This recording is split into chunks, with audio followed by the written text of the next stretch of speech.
প্রিয় দর্শক, আসসালামু আলাইকুম।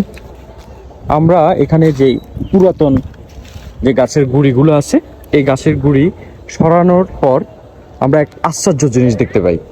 আশ্চর্য জিনিসটা হচ্ছে একটা বিশাল আকারের 2 থেকে 2.5 কেজি ওজনের একটি মাশরুম। এখানে যদি আপনাদেরকে দেখাই, এই মাশরুমটি এই যে গাছের যে গুঁড়িগুলো দেখতে পাচ্ছেন, এইখান থেকে আমরা সংগ্রহ করি। ঠিক এই জায়গা থেকে বহুদিন হয়ে গেল এই মাশরুমটি। দেখুন আপনারা, এই যে মাশরুমটি দেখতে পাচ্ছেন, এই মাশরুমটি বৃহৎ আকার ধারণ করেছে। এই মাশরুমটি প্রায় 2.5 থেকে 3 কেজি বা 2 থেকে 2.5 কেজি অনায়াসে হয়ে যাবে। এই যে পুরাতন যে লাকড়ি বা গাছের গুঁড়ি আছে, পচে সেখান থেকে এই মাশরুমটি হয়েছে।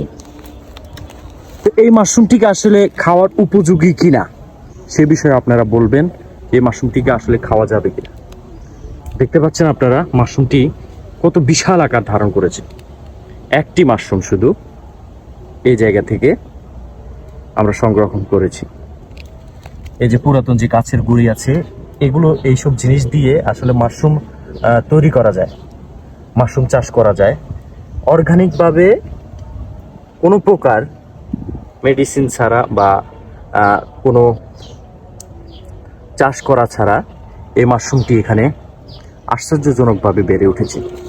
যে আপনারা দেখতে পাচ্ছেন এই মাশরুমটি, আমি যদি আপনাদেরকে দেখাই, এই যে দেখুন, বিশাল আকার ধারণ করেছে এই মাশরুমটি। আপনারা দেখতে পাচ্ছেন, ধরো এটা আমার দিকে ধরো।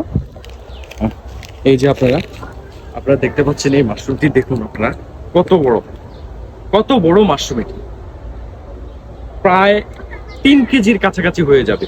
এই মাশরুমটি অজান্তেই এত বড় হয়ে গিয়েছিল। দেখতে পাচ্ছেন, দেখুন কত বিশাল আকারের মাশরুম। ধন্যবাদ সবাইকে। সবাই জানাবেন যে এই মাশরুমটি আসলে খাওয়া যায় কিনা।